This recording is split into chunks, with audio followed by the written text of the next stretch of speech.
BC రిజర్వేషన్ల పిటిషన్పై సుప్రీంకోర్టులో విచారణపై ఉత్కంఠ నెలకొంది. పీసీసీ చీఫ్ మహేష్ గౌడ్, మంత్రులు బట్టి, పొన్నం ఢిల్లీకి పయనమయ్యారు. న్యాయవాదులతో కాంగ్రెస్ నేతలు సమాలోచనలు జరపనున్నారు. ఇప్పటికే సీఎం రేవంత్ రెడ్డితో డిప్యూటీ సీఎం బట్టి విక్రమార్క, పీసీసీ చీఫ్ మహేష్ కుమార్ గౌడ్, మంత్రులు పొన్నం ప్రభాకర్ భేటీ అయ్యారు. బీసీ రిజర్వేషన్లపై సుప్రీంకోర్టులో పిటిషన్పై చర్చించారు. ఈ భేటీ తర్వాత ఏఐసీసీ ఇన్ఛార్జ్ మీనాక్షి నటరాజన్తో PCC chief Mahesh Goud, deputy CM Bhatti, మంత్రులు పొన్నం, వాకిటి శ్రీహరులు సమావేశమయ్యారు. బీసీలకు 42% రిజర్వేషన్లు, తాజా పరిస్థితులను మీనాక్షికి వివరించారు. ఈ నేపథ్యంలో సుప్రీంకోర్టు ఏం నిర్ణయం తీసుకోబోతుంది అనేది సర్వత్రా ఉత్కంఠ రేపుతోంది.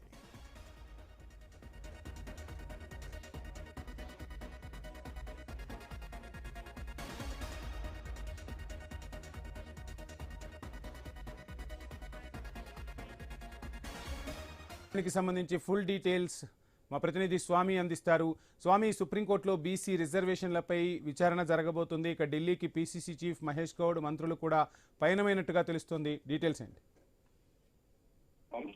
రేపు సుప్రీంకోర్టులో బీసీ రిజర్వేషన్ అంశం సంబంధించి రేపు విచారణ రానున్న నేపథ్యంలో కాంగ్రెస్ పార్టీకి అత్యంత కీలకమైనటువంటి డేగా భావిస్తున్నారు. అందులో భాగంగానే ఈ రోజు ముఖ్యమంత్రి రేవంత్ రెడ్డి తోటి పీసీసీ చీఫ్ మహేష్ కుమార్ గౌడ్, మంత్రులు ఇటు పొన్నం ప్రభాకర్, వాకిటి శ్రీహరితో సహా పలువురు కీలక నేతలతో కూడా చర్చించుకున్నారు. ఈ విచారణ సందర్భంగా బలమైన వాదనలు రాష్ట్ర ప్రభుత్వం నుంచి వినిపించుకోవడం కోసం ఇప్పటికే పెద్ద ఎత్తున కూడా కీలకమైనటువంటి న్యాయవాదులను నియమించుకోవాలని చెప్పేసి కూడా ప్రభుత్వం భావిస్తుంది. బీసీలకు రిజర్వేషన్లు ఇవ్వడం కోసం కాంగ్రెస్ పార్టీ ఎలక్షన్స్ ముందే 42% రిజర్వేషన్లు ఇస్తామని చెప్పేసి కామారెడ్డి డిక్లరేషన్ ద్వారా ప్రకటించింది. ఆ మేరకు కులగణన పూర్తి చేసి ఒకవైపు స్పెషల్ ఎంపరికల్ డాటా సేకరించి బీసీలకు 42% రిజర్వేషన్లు విద్య, ఉద్యోగాలు, అదేవిధంగా ఇటు రాజకీయంగా లోకల్ బాడీ ఎలక్షన్స్ లో ఇవ్వడం కోసం ఇప్పటికే ప్రభుత్వం నిర్ణయం తీసుకొని ఇప్పుడు లోకల్ బాడీ ఎలక్షన్స్ సంబంధించిన విషయంలో 42% రిజర్వేషన్లు ఇస్తూ జీవో నెంబర్ 9 ని జారీ చేసింది. దీన్ని సవాల్ చేస్తూ పలు సంఘాలు, వ్యక్తులు రాష్ట్ర హైకోర్టు అటు సుప్రీంకోర్టు కూడా సంప్రదించాయి. సుప్రీంకోర్టులో పిటిషన్ వేశాయి. రాష్ట్ర హైకోర్టులో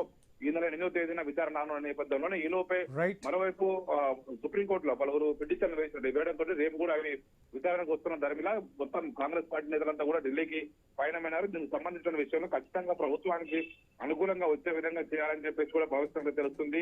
మొత్తం కీలకమైన న్యాయవాదులతో సమావేశం చేసి వాటిని తయారు చేసుకొని మాట్లాడాలని చెప్పేసి భావిస్తున్నారు. ఇప్పటికే CM Revanth Reddy, deputy CM బట్టి విక్రమార్క, పీసీసీ చీఫ్ మహేష్ కుమార్ గౌడ్, పొన్నం ప్రభాకర్ తో పాటు మిగతా నేతలంతా కూడా వెళ్లాలని భావిస్తున్నారు. ఇటు అవసరమైతే కీలకమైనటువంటి ఈ నేపథ్యంలో ప్రభుత్వం తరఫున బలమైన వాదన వినిపించుకోవడం కోసం ప్రభుత్వ న్యాయవాదులతో పాటు ఇటు ప్రైవేట్ న్యాయవాదులను కూడా ప్రభుత్వం తరఫున నియమించే వాదనలు వినిపించాలని చెప్పేసి కూడా ఆలోచిస్తున్నారు. ఒకవైపు బీసీలకు ఇచ్చినటువంటి హామీ నెరవేర్చకపోతే కాంగ్రెస్ పార్టీకి రానున్న ఎలక్షన్స్ లో ఇబ్బందికర పరిస్థితులు ఎదురయ్యే అవకాశం ఉంటుంది. తమిళనాడు మాదిరిగా తెలంగాణలో కూడా బీసీలకు 42% రిజర్వేషన్లు, ఎస్సీ ఎస్టీలకు కలిపి 27% రిజర్వేషన్లు, మొత్తం 69% రిజర్వేషన్ అమలు చేస్తామని చెప్పేసి ముఖ్యమంత్రి రేవంత్ రెడ్డి ప్రకటించారు. ఇప్పటికీ రాష్ట్ర ఎలక్షన్ కమిషన్ రిజర్వేషన్ సంబంధించిన విషయంలో ఒకవైపు ప్రభుత్వం ఈ ప్రయత్నం చేస్తున్నా కానీ రిజర్వేషన్ల తోటే ఎలక్షన్ నోటిఫికేషన్ జారీ చేసింది. ఇప్పుడు షెడ్యూల్ ఇచ్చింది. ఈ నెల 9వ తేదీన నోటిఫికేషన్ కూడా ఇవ్వబోతుంది. ఇప్పటికైనా షెడ్యూల్ ప్రకటించింది. 8వ తేదీన హైకోర్టులో విచారణ రానున్న నేపథ్యంలో 9వ తేదీ నుంచి నోటిఫికేషన్ జారీ చేసి నామినేషన్ ప్రక్రియ స్వీకరించాల్సి ఉంటుంది. ఇప్పటికే ఎస్సీ ఎస్టీలకు, బీసీలకు, మహిళలకు రిజర్వేషన్ కూడా ఖరారైనాయి. చాలా మంది కూడా లీగల్ కాంప్లికేషన్స్ రిజర్వేషన్ ఉంటాయా పోతా అని చెప్పేసి అందరూ కూడా ఆందోళన చెందుతున్న నేపథ్యంలో ఇప్పుడు సుప్రీంకోర్టు కేసు తీవ్రంగా సంబంధించి ఏమవుతుందని చెప్పేసి కూడా అందరూ కూడా ఒక ఉత్కంఠగా ఎదురు చూస్తున్నారు.